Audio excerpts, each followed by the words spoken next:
Welcome. Thank you for participating in EASMC's endorsement process. This interview will be recorded and posted to YouTube and to our members' website. Please remember to speak up so that your answers can be heard on the recording when answering the questions.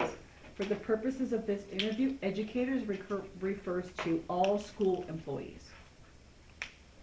Some of us will be looking down as we're taking notes for not being disrespectful as you answer your questions. Great. Thank you. Happy to be here.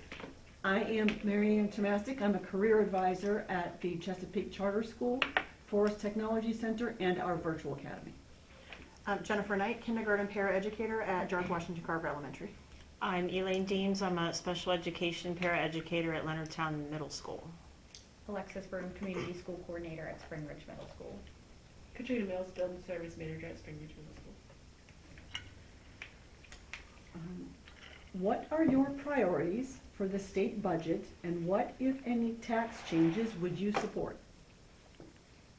Thank you for this question. So my campaign priorities are focused on jobs, housing, and family support.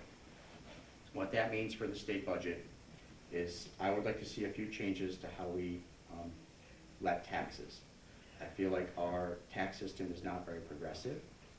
There are multiple tax loopholes that I would like to see closed. An example would be corporate tax loopholes that incentivize larger businesses, multi-state, multinational businesses, and have tax dollars leave the district.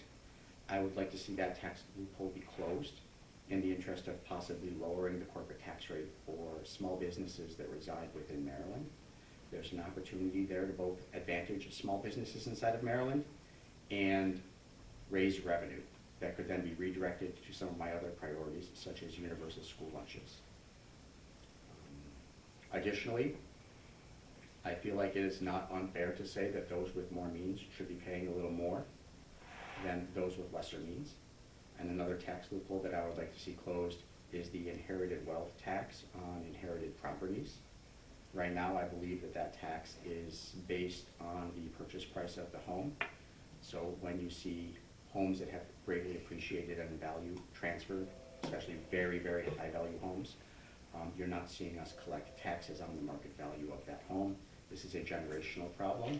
I would like to make sure that we're using data to understand where we need to put breakpoints in there so that we're not disadvantaging those people who have seen their homes appreciate reasonably. But for very, very wealthy individuals, I think this is a reasonable accommodation. Thank you. Yep. What experiences or perspectives have shaped your views on public education?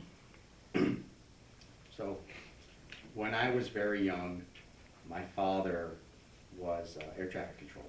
And if anybody remembers their history, he was fired by Reagan in the Patco strike. At the time, we lived in urban Boston area, outside of Boston, a city called Lowell. We moved to upstate New York for lower cost of living. So I was raised in the public school system there.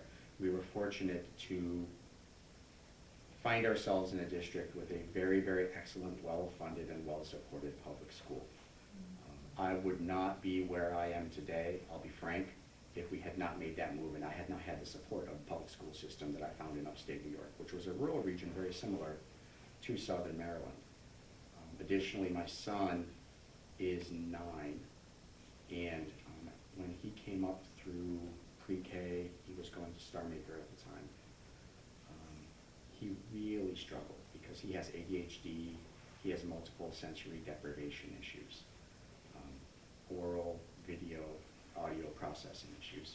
So we actually needed to move him into the public school system, and he really struggled with executive functioning, he really struggled with social integration, and with making friends. Without the social services support that we got at Evergreen, that we were able to get through the county, that we were able to coordinate with private schools, he would not have found his mental center, and he would be a much different child today. So, you know, my personal background was really formed by the benefits I got from a public education, and then seeing it reflected in my son's ability to turn from a very, very reactive, very quick to anger child to one that can integrate very well in a social structure. I attribute fully to the social services that he was able to benefit, and I'd like to see those expanded across the county. So. What is your position on fully funding Maryland's education commitments under the blueprint for Maryland's future? The data is pretty clear that funding public education is one of the best investments that we can make in our country's future. Every dollar that we invest in public education returns sevenfold, tenfold a return on investment. I view the commitments that we've made in the blueprint to education as a floor, not a ceiling. I would like to encode the requirements of the blueprints for Maryland's future as a floor, and I would like to make sure that that money is not fungible on a year-to-year basis, so that we have a reliable, consistent baseline from which we can add to rather than subtract from. And again, if you go back and look at the tax structure, you look at how we incentivize businesses and how we collect taxes, there are plenty of trade-offs and hacks that we can find in our system in order to fully fund public education. What we need is leadership that will go in there, find that, and do the work. Public education is one of my top priorities for the state senate. And small changes in how we collect taxes, how we let them, and how we provide services up in Annapolis will pay big dividends to a region like this, where we're never going to get the resources that Baltimore City or St. Mary's or Montgomery County are going to get, because we don't have the population.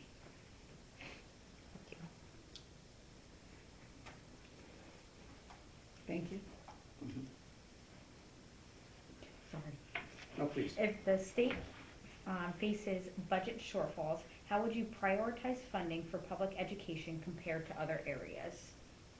Well, we're facing a significant budget shortfall right now, aren't we? So, do you have any examples of other areas you'd like me to consider, or do you want me to speak extemporaneously? Because I just talked about the corporate tax trade-off, and this is one area that I'm pretty solidly behind, is that we need to focus less on incentivizing big business. We need to focus less on subsidies for large corporations, and we need to redirect those funds to public education. Thank you. What steps would you support to ensure schools serving higher need populations receive adequate resources? Do you mind if I refer to my notes? Sure. Go right ahead. There are a few things that I would like to address here. The first is I would like to ensure that we're advocating for continued expansion of school models that make the school the center of the community. I think that means co-locating health services, food access, and family support, either within or adjacent to school buildings. I believe that the school and public libraries specifically should be the center of a strong community-based model, and that we should be enacting legislation that centers that. Additionally, when you centralize those kinds of services, you're finding efficiencies in the distribution of dollars rather than distributing them out. It's also been shown that providing those services publicly rather than privatizing them is actually a more efficient cost model as well. So there's actually savings to be had in expanding the community school model, and I would like to see that enshrined in more legislation. I would also like to ensure that we are expanding investment in programs like the Grow Your Own program, where we are either bringing up our own educated workforce in a way that allows us to promote better diversity. And then finally, one thing I'd like to do is dig deeper into the data and analytics behind where we are deficient, where we can demonstrate that value has been added either in cost or in better outcomes for students as they've progressed. I feel like while Maryland is very advanced in some ways, one of the things we're not doing is using data and analytics to understand where we can actually provide the most value for minority and disadvantaged students. And I think that if we dig into the outcomes that students are achieving when they're providing adequate services, we'll see that the benefits far outweigh the costs. So I would promote a strong data and analysis approach to that.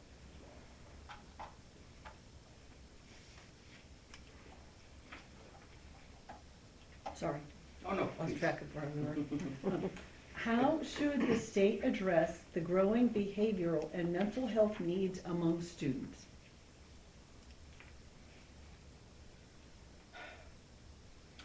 So we talked about the blueprint and how I'd like to ensure that the funding commitments we've made in that blueprint are a floor rather than something to be negotiated on a year-over-year basis. I believe that's the same thing for mental health support and wraparound services, and that should be integrated into that same negotiation as a floor from which we can raise, but not something that we can lower. When we look at students with behavioral and mental health needs, and we look at the challenges of families today, I mean, I was fortunate. I grew up in the 80s and 90s when my father could work even though he was selling pizzas and vacuum cleaners door to door, and be one parent that owned a home and still raised a family. Nowadays, we expect two parents to both work full-time and somehow pay for childcare, somehow get their kids to school. It is an impossible cycle of negative stress on the family. If we can find ways to fully fund mental health, fully fund social services, and do things like fund the training and recruitment of school psychologists in areas of highest need, and make sure that they have incentives to stay, we will see, again, that investment early in our children's future paid for with dividends for lifetime in more productive students that had less stress at home, so they achieved higher outcomes, they get better jobs, and they pay more taxes. I think I just answered number 7 too, didn't I? So let's see, the next one is on wraparound services. Thank you, yes. What role do you see community schools and wraparound services playing in supporting student success? I think I just addressed this one. I'll try to make a stab at it again. Wraparound services to students are absolutely critical. The school, as I said, is the center of the community, and that means understanding the student from a holistic perspective, not just bringing them in to teach them reading, writing, arithmetic, and expecting their test scores. We are looking to grow productive, healthy, happy members of society, not just academically advanced students. So wraparound services that encompass mental health, that encompass social services, like I said, that encompass, especially for me, food support, are absolutely critical, and it's a non-starter for me. I'm going to feed kids. So. Thank you. How should the state measure school success beyond standardized test scores? In my experience, standardized test scores are a pretty poor predictor of students' mental health. I don't know if I'm on base there. See if I get any head nods or head shakes here. None? Tough crowd. There are a couple things that I would like to do to measure school success better. From a qualitative perspective, I believe that we can do a much better job of engaging our students to understand their outlook, their sense of hope and optimism, and whether they feel strongly supported. I feel like that's the same thing for educators. We need to ensure that school success measures the ability of our educators to feel supported and not feel burned out, and that educators feel like they have opportunities and incentives to continue in their careers. So I would like to, instead of focusing on standardized test scores, I would like to focus on holistic measures of student and educator mental health, and then actually take that forward and see if we can do some analysis on whether that's led to better outcomes overall. Regarding recidivism, increased crime, homelessness, are we producing happier, healthier, safer people? Thank you. Why should educators and school employees trust you to advocate for public education in the Maryland legislature?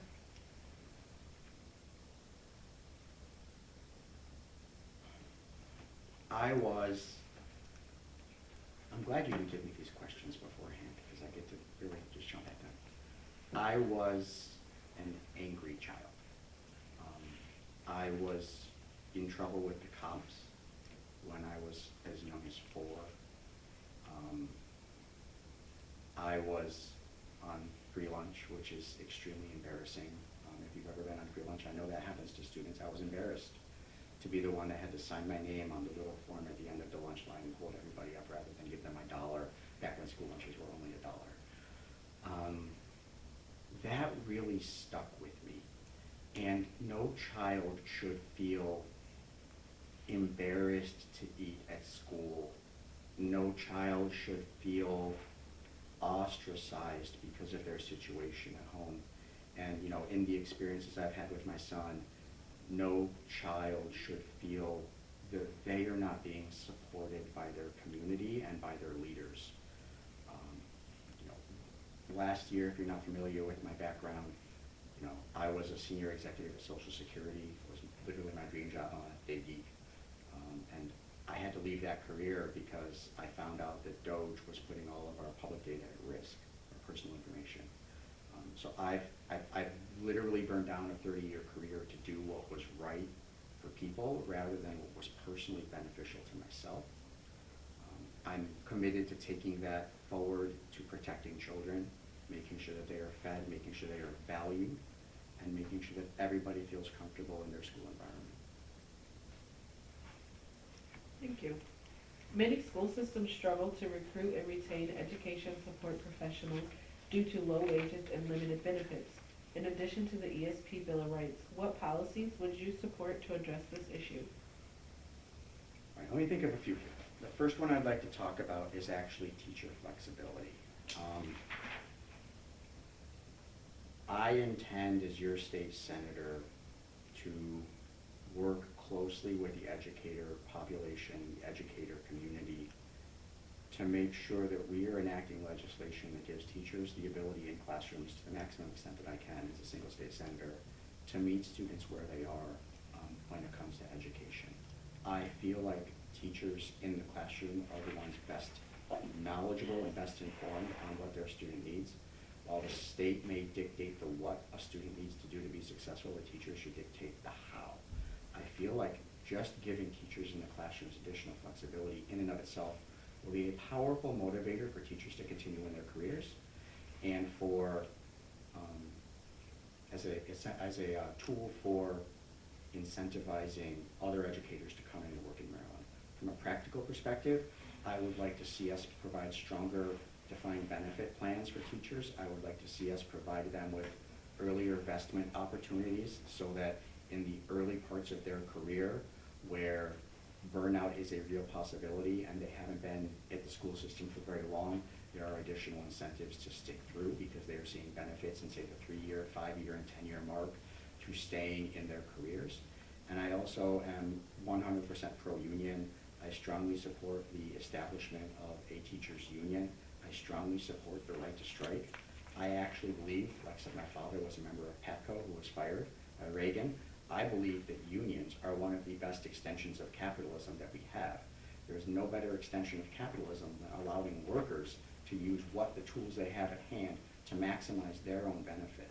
So I would like to give teachers the ability to strike and to persist in advocating for the rights and benefits that they feel that they need. Thank you. Yes.